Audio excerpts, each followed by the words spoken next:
Throughout time, there have been mysteries mankind cannot explain. But advances in technology have led to new theories, and the search is underway for evidence that may unlock the most baffling questions of our time. On Mystery Quest.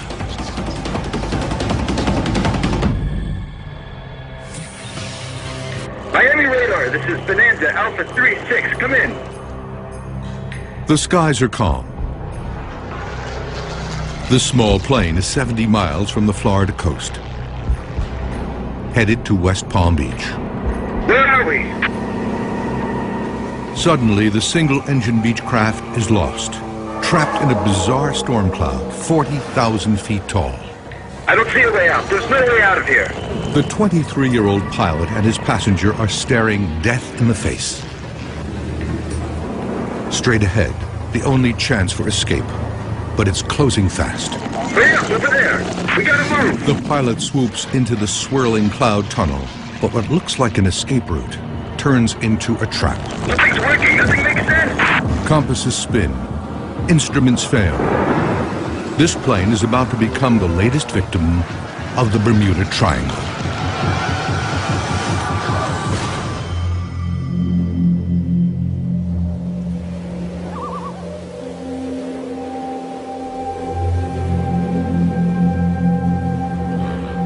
It lies just off of Florida.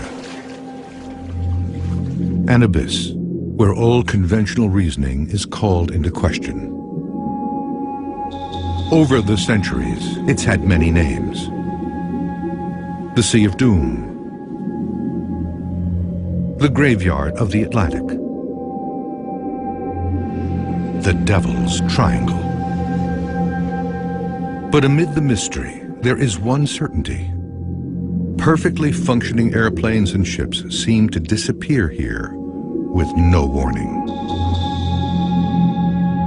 The enigma of the Bermuda Triangle is that more aircraft and ships will vanish than any other place in the world in circumstances that it would seem impossible to disappear.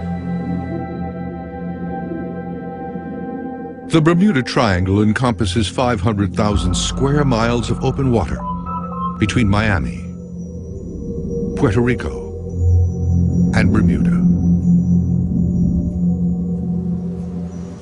While records of disappearances are no means complete, in the last 35 years alone, the most diabolical spot on the planet has claimed more than 700 boats, 120 planes, and countless lives.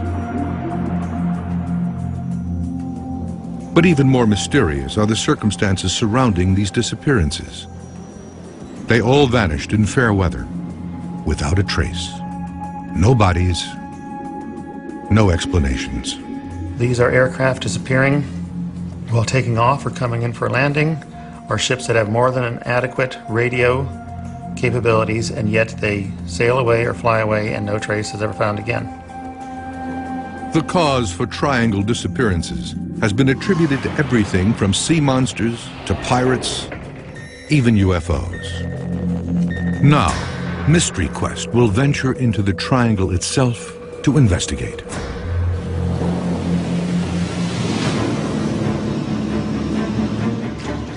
The expedition team will be searching unexplored underwater wreckage, attempting to find physical evidence from a missing plane. To do this, they must locate an N number, the unique ID assigned to every aircraft flying. It must then be cross-referenced with a number from a list of planes that disappeared in the triangle. It would be the first time an unexplained disappearance had been discovered, and a groundbreaking step in explaining triangle disappearances. The science team will be testing the theory that electronic fog may be attaching itself to planes flying directly through the triangle. Holy, we're bouncing off the scale. Mystery Quest will also examine a case that could prove UFOs are responsible for some aircraft disappearances. And this specially built wave tank will help explore a theory that massive breakers called rogue waves could explain ship disappearances in the area.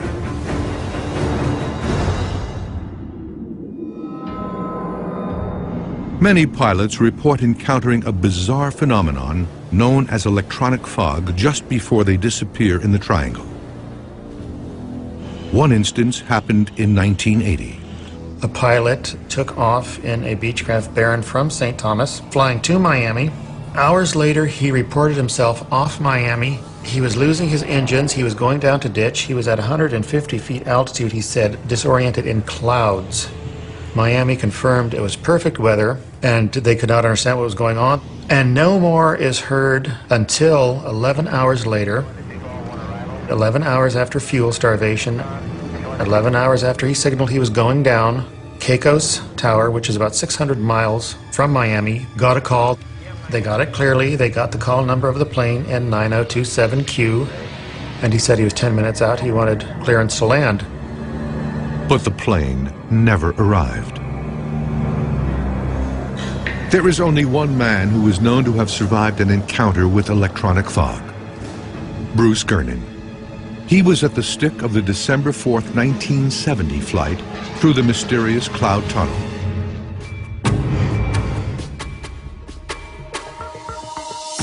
The experience changed him forever.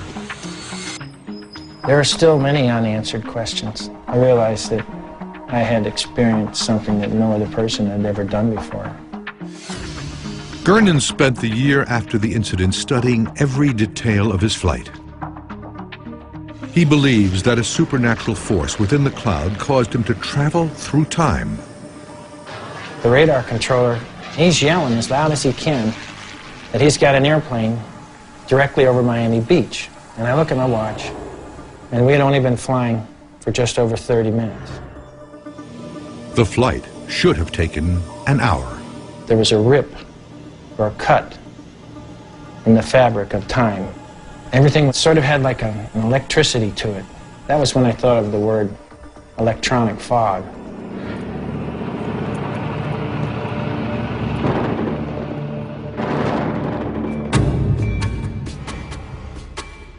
Physics professor David Paris has spent the last 4 years studying electronic fog. He will test the theory that this phenomenon could explain many of the mysteries of the Bermuda Triangle. I would classify Bruce's story as probably one of the best documented, very detailed stories of the triangle. The explanations really come back to this electronic fog issue. So I went back and I started to recreate the weather scenarios, the weather forensics for each missing airplane. And a pattern started to evolve. Paris used a 2008 NASA report on solar energy bombarding the Earth as the basis for his theory.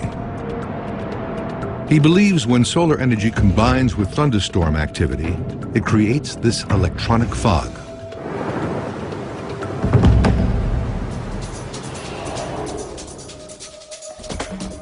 To prove it, Paris will monitor solar and weather activity. And when the conditions are right, the science team will fly into the heart of the triangle itself to gather the evidence they need.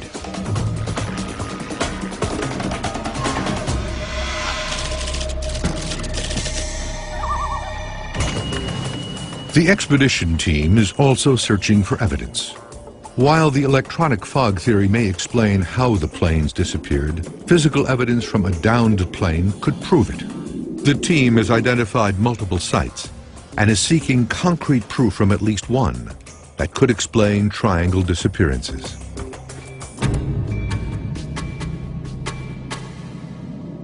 The expedition will be led by explorer Greg Little. He spent the last 6 years searching the triangle. It's a quest. It's a personal quest. What we really have here is a naturalistic phenomena that does occur that confuses pilots, confuses boat captains. Little, a pilot himself, believes that not enough time has been spent investigating these wrecks. There is no FAA in the Bahamas. There is no National Transportation Safety Board who investigates accidents. There's just nothing like that.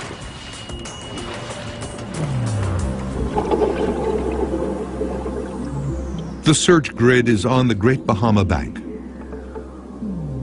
The team chose it because it's a vast area, full of unexplored plane wrecks that sit in shallow water, making them easy to spot. But many could simply be drug-running planes abandoned by criminals, making identifying a triangle wreck a daunting task. There's a plane here we need to try and find, and then there's spots out here, those really interesting dark spots in the water. The dark spots are beneath the ocean surface and indicate that unnatural objects are present. When wrecks have been on the ocean floor long enough, patches of seagrass form around them, making them much more visible. The team has identified more than 50 of these spots. The biggest problem in searching the Great Bahama Bank for planes, ships, or anything else, it's simply logistics. All right, let's get underway. There's a unique problem with searching shallow waters. They're virtually unreachable by most search vessels. Little has custom built his boat specifically for these hard-to-get-to spots. The biggest advantage to our boat right now is this. It is a catamaran, so it's really stable, and because of that, it only goes down a foot. It goes into the water 12 inches, that's all.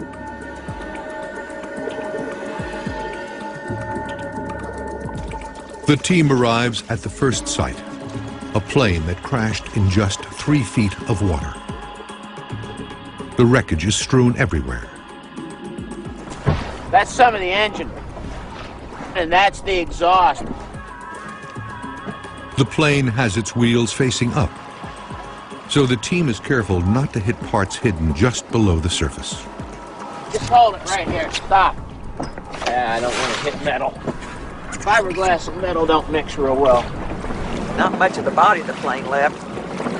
When it hit pretty hard. I mean, for it to tear the engines apart, both of the engines are just totally torn apart here. Generally in water landings, you're gonna die. Interestingly, the wheels are extended, so whenever it came in, they had the wheels down, which is odd, because you don't do a water landing with your wheels down. No trace of the crew was ever found, but the landing gear may offer hard facts about the fate of the flight. It probably did flip repeatedly. That's why this stuff's scattered so much. Having the gear down would have most certainly caused the plane to flip. No pilot attempting a water landing would want the gear extended. All I know is if I was flying it, I would want to try to sit it down, stall it, and try to sit it in the water. The extended gear could mean the pilot was in clouds or fog and thought he was over land. And the plane's instruments may not have helped him if they were malfunctioning, as is often reported in triangle disappearances. The only way you can really tell what plane is what is you've got to get the ID number, the official N number off the tail. And if you get that, then you can match up the plane with the owner and when it disappeared. N numbers are the ID numbers given to almost all registered aircraft. Usually printed on the tail section, they are unique, making them like a plane's fingerprint. The team spreads out to scour the site for the plane's tail.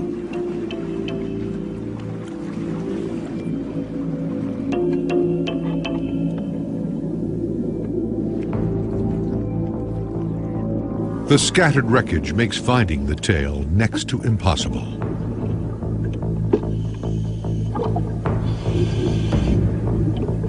That looks like part of the cowling from the engine. It's been down there for a long time.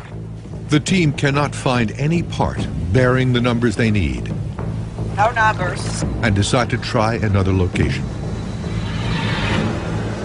The trip will take them past a mysterious restricted area that some say could be connected to the triangle disappearances.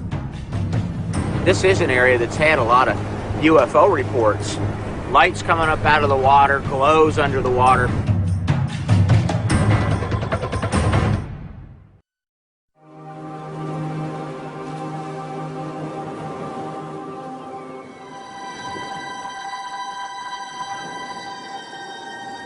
Mystery Quest has traveled to the strange waters of the Devil's Triangle, hoping to unlock the secrets of one of the most notorious places on Earth.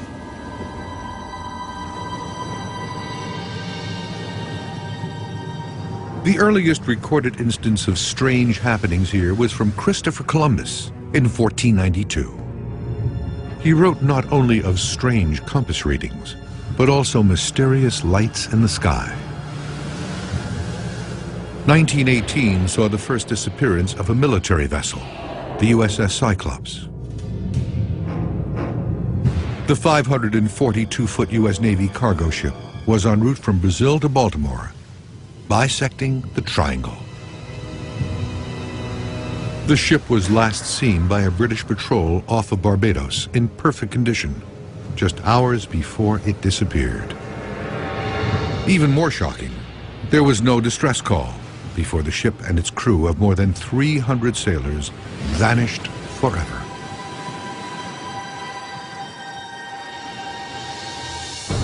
The first aircraft incident involved history's most famous aviator, Charles Lindbergh.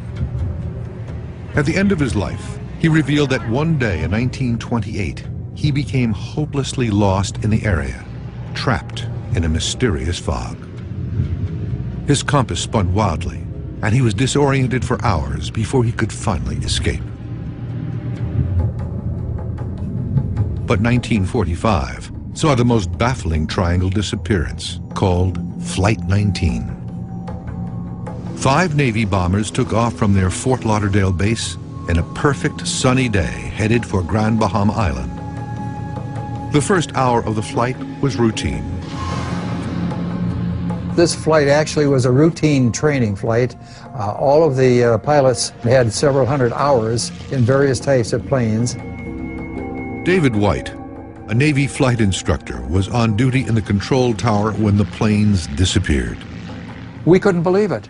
How could 5 of our qualified pilots be missing all at one time? The only clue, a report that each plane's compasses were malfunctioning. It's very unusual that both compasses would go out. A magnetic compass goes out if you're in a storm. The gyro compass hardly ever goes out, but once in a while. 2 compasses going out at the same time would be a very rare occurrence. Flight 19 was way off course when they lost radio contact. None of the planes or 14 crew members were ever seen or heard from again. The Navy scrambled a seaplane to hunt for the men. But incredibly, it too disappeared from radar over the Atlantic, and that plane and its crew of 13 were never found.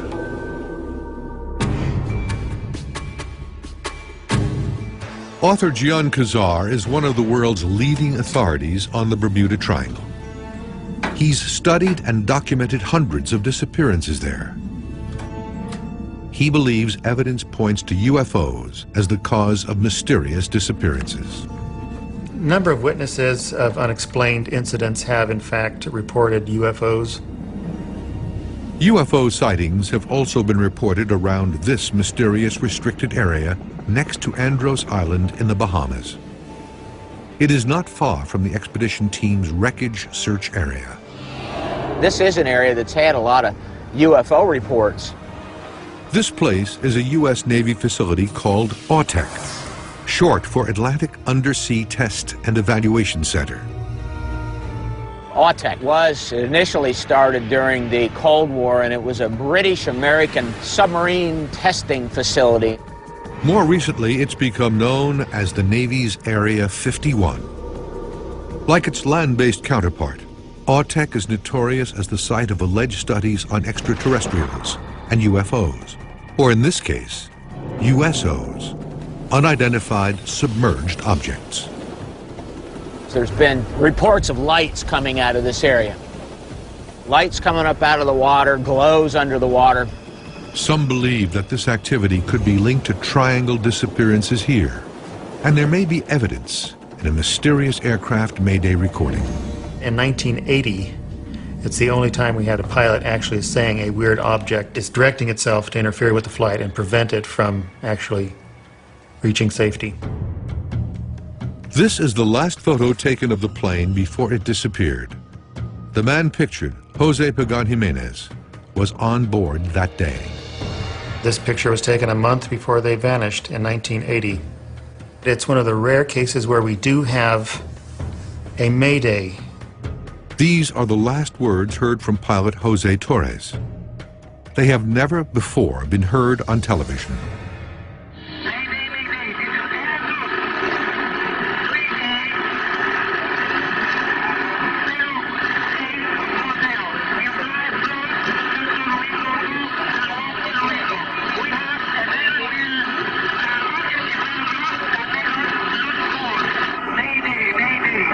Kazar checked radar records at the Atlantic Fleet Weapons Range in Vieques, Puerto Rico. They indicated a strange, unexplainable radar signature in the area. Moments later, an object reappeared on radar without any transponder code, and it was heading in a different direction, and then it too vanished shortly thereafter. The unexplained disappearance became even more troubling.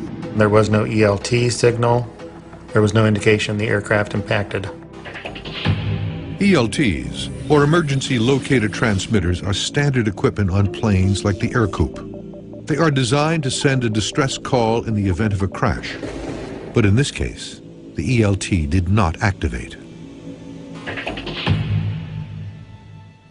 In the instance of the Triangle, there's about 120 craft I know that carried ELTs, and in no case has any signal ever been sent indicating impact or sinking. The U.S. military will not discuss failed ELTs near the Bermuda Triangle. The Coast Guard, charged with responding to ELT signals, answered repeated requests for comment with the following statement. The Bermuda Triangle, or Devil's Triangle, is a mythical geographic area. The U.S. Coast Guard is not impressed with supernatural explanations of disasters at sea.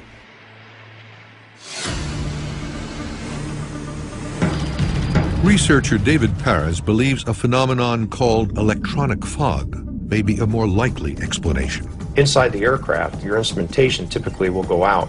Most pilots, they're going to be worried about, well, what happened? Is it an electronic failure? What's going on? They activate the radio, they try to get the approach control, and they can't raise them. Radar goes out. It looks like your airplane's dead. Perez will test the electronic fog theory by flying straight into the triangle.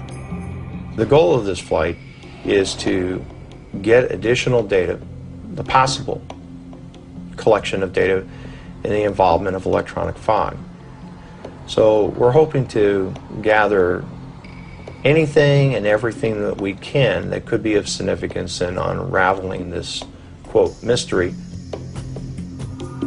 Perez says electronic fog is produced when normal thunderclouds are bombarded by abnormal levels of solar winds.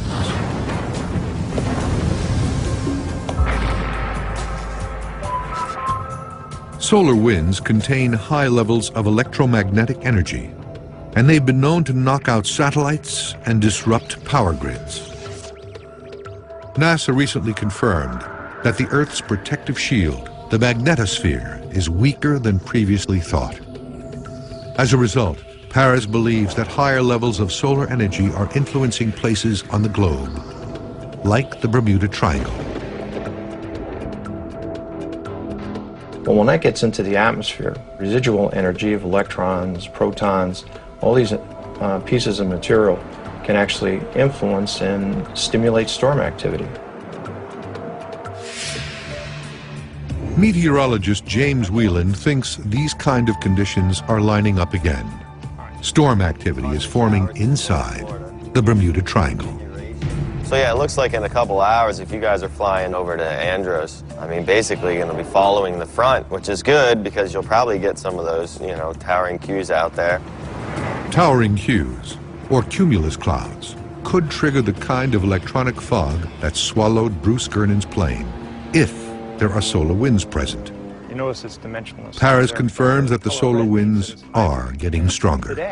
And here, as 475, the norm is usually about 300 kilometers per second. So that means we've got a little bit more increase of energy coming into the Earth.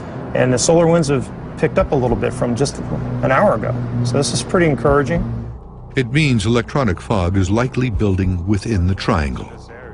Perez briefs the team on the action plan should they encounter it.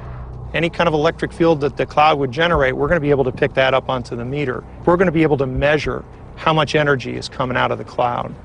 To test their theory, the team will be using a frequency counter to measure electricity and a tri-field meter to monitor magnetic levels.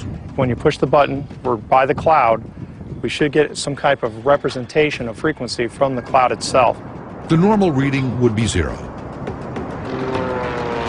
The team will also test Gernon's theory that he traveled ahead 30 minutes in time. They synchronize stopwatches.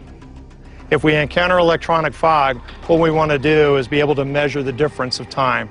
So we want to see if we can quantify this or take some real measurements and see if we have something that we can follow, allow the data to carry us to a conclusion. They will fly the exact path of Gernon's original flight between Miami and Andros Island. Holy, we're bouncing off the scale! A paranormal researcher named Vincent Gaddis is credited with coining the term Bermuda Triangle. It first appeared in print in a 1964 article for Argosy magazine.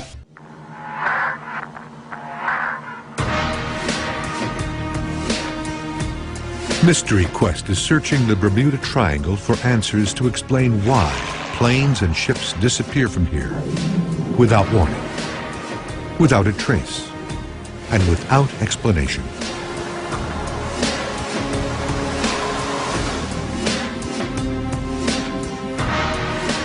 The expedition team is preparing to fly into the triangle to recreate a dangerous flight that almost claimed Bruce Gernon's life.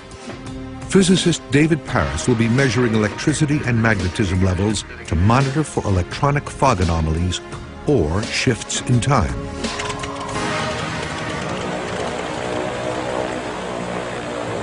The plane lifts off at 1:07 p.m.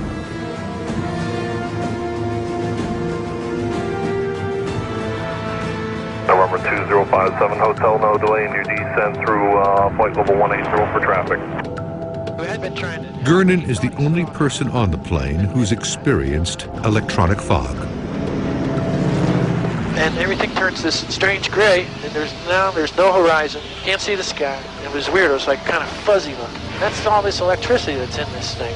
And then I look at the compass, and it's slowly rotating counterclockwise all by itself. And I say, oh, God. During his initial flight, Gernon could not maneuver his way out of the fog. Paris thinks he knows why. He wasn't flying through fog, but the, quote, fog was attached to him. It was flying with him, and that was the big difference. When aircraft venture into that little zone, the aircraft acts very much like a passive antenna. This would mean electronic fog could literally attach itself to a passing plane. This could also knock out navigational instruments, essentially meaning the pilot would be flying blind.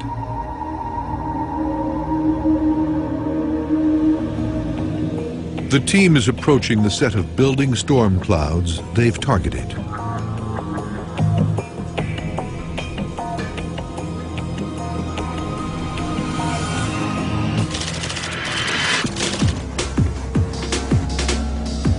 The expedition team, led by Greg Little, is searching the sea for explanations to mysterious disappearances. The divers are searching for N numbers, a plane's unique ID tag.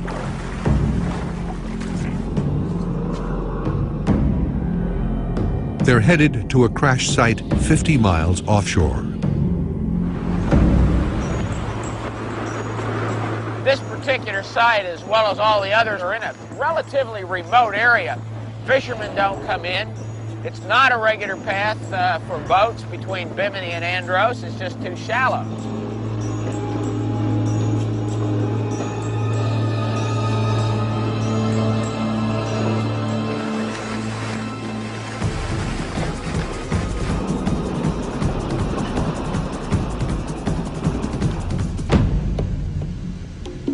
They've nicknamed this spot the Eyeball. Look circular, or almost like the eye shape. This one doesn't look natural. The others that we just looked at a little while ago all look natural. This one does not look natural.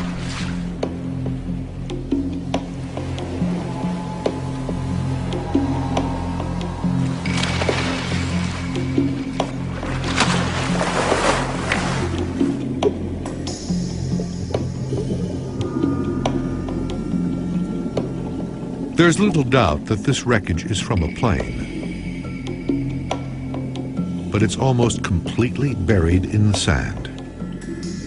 So the tail section, which normally would be vertical, is now stuck even deeper into the sand, so it could be 3, 4, 5 feet into the sand, assuming the tail didn't break off when the plane crashed here. The team quickly abandons their search for the tail. They begin looking for other parts that could help ID the plane. The FAA requires manufacturers of aircraft parts to identify them with a serial number or some other marking so they can be traced in the event of a crash.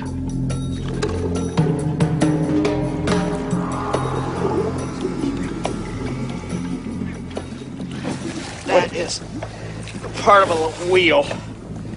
You can actually see some of the gears of the wheel there. This part of the hydraulics, that would be part of the shock absorber on the plane. So it would come down like so. The wheel would be there, and that's actually pretty large. It's difficult to say what this is from. The part is too corroded to help identify the plane.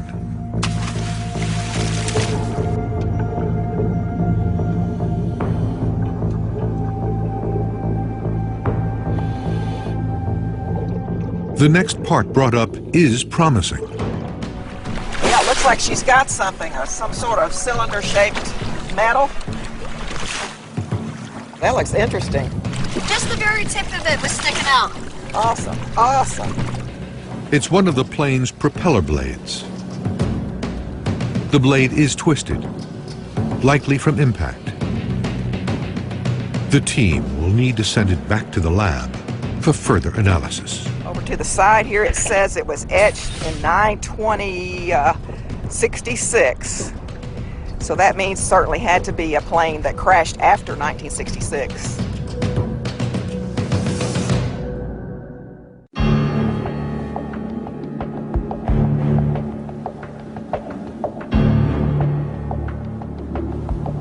Mystery Quest is searching the Devil's Triangle for evidence of planes and ships that have vanished from this area without a trace, many in fair weather. For centuries, mariners who know these waters have told of swells of unbelievable size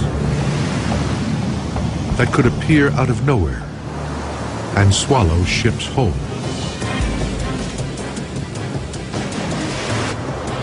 Known as rogue waves, there was never any proof of their existence. Then in 1980, off the coast of South Africa, a tanker called the S.O. Langdok had a fateful encounter. The ship was navigating normal swells of 15 feet when out of nowhere, a 90-foot monster wave swept over the deck. The breaker nearly sank the ship. The first mate snapped this photograph from the bridge.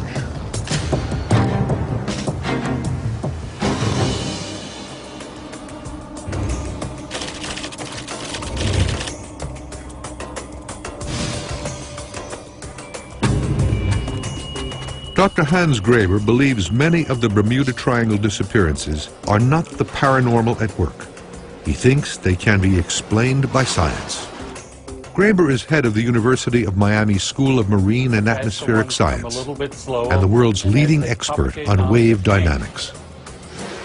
He's developed a state-of-the-art device that may explain how a ship can simply disappear. This 1,300-gallon wave tank was designed to precisely reproduce conditions at sea. In this particular tank, which is unique, we can generate realistic wave spectra that occur in the open ocean. Graber believes that one of nature's most destructive and elusive phenomena may explain many of the triangle's disappearances. You can be faced with a wall of water that will hit you in a matter of seconds, and as quickly as it appeared, it also disappears. A rogue wave can easily generate a pressure on a ship's wall or hull that would exceed 20,000 pounds per square inch. The power generated by rogue waves is like being blindsided by a speeding freight train. They can easily sink a ship as big as a modern freighter, and they can appear without warning.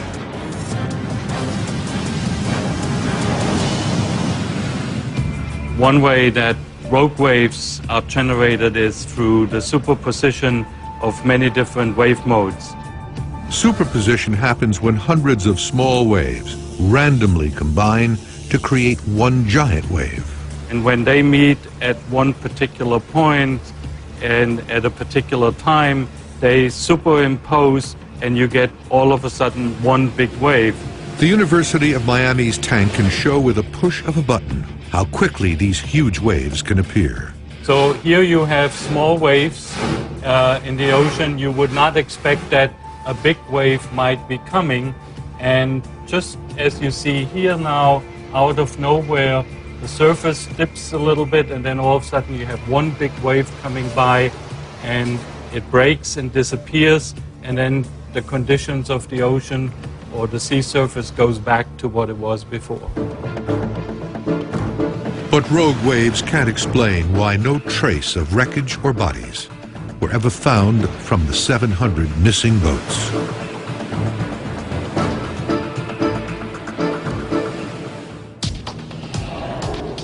What's his airspeed? The Mystery Quest science team is high above the Atlantic Ocean. Roger. Now we're going into the Bermuda Triangle, crossing over the lines this time. David Paris is testing the theory that planes can become wrapped up in a highly charged phenomenon called electronic fog. Paris is monitoring a frequency counter that measures electrical signals in the air and a tri-field meter to measure magnetic pull. A surge in either force would indicate proximity of the fog. They believe clouds are the most likely place to find it.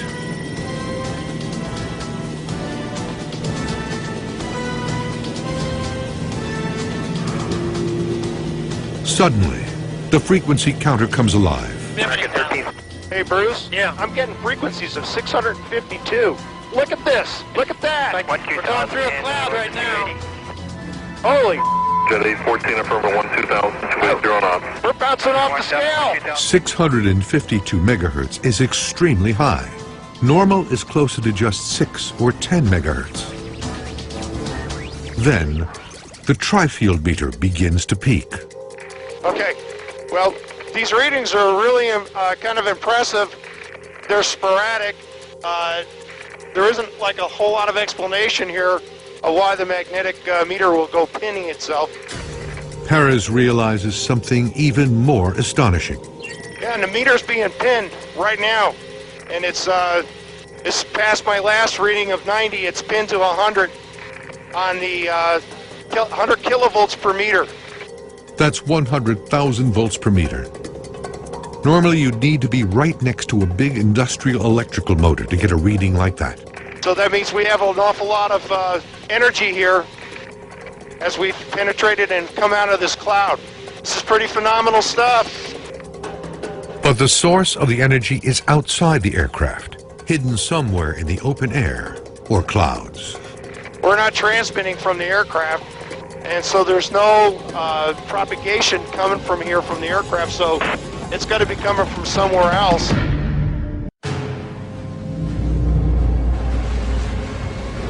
Mystery Quest is on an air and sea expedition to try and unlock the puzzle of the Bermuda Triangle.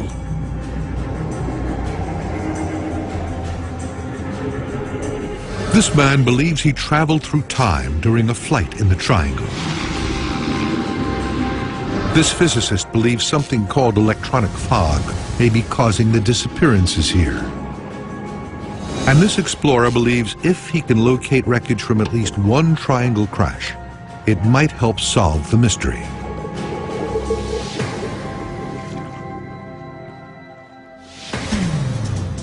Author Gian Kazar, the leading authority on triangle disappearances, is examining the propeller blade recovered from the possible triangle plane crash site off Bimini. It may provide answers to why the plane crashed, and if it's one of those that mysteriously disappeared. If it can be traced by process of elimination, it would be the first discovery ever of an aircraft that actually vanished in the triangle. The date etched on the base of the blade, 9/20/66, is a crucial clue to the identity of the plane. This is ostensibly from a light twin aircraft. So the most probable would be either a Beechcraft Twin Bonanza, possibly a Beechcraft Baron, and possibly a Cessna 310.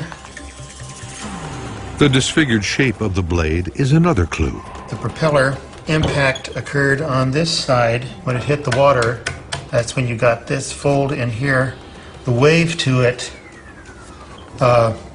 would indicate possibly that it was spinning at the time, so that the motor was working, but the propeller would have been jolted back like this, leaving a semicircular ring, yes, on that side as it hit the base of the prop as the butt impacted right there. This means that whatever took this plane down was not engine failure.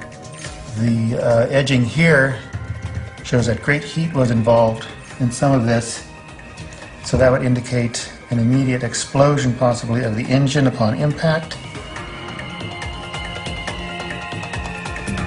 Kazar searches the NTSB database.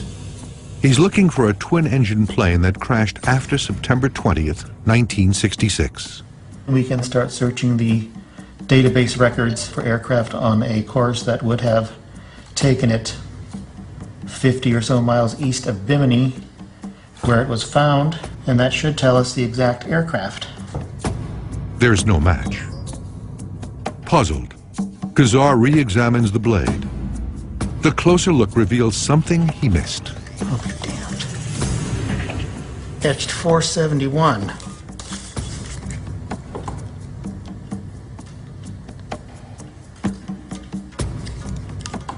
If that's a date, then this thing was still flying in April 71. This means Kazar was searching using the wrong data. And then it was after April 1971 that this thing crashed. Kazar researches the database, but even with this new data, the NTSB database has come up empty. As of right now, there's no way to actually identify the aircraft.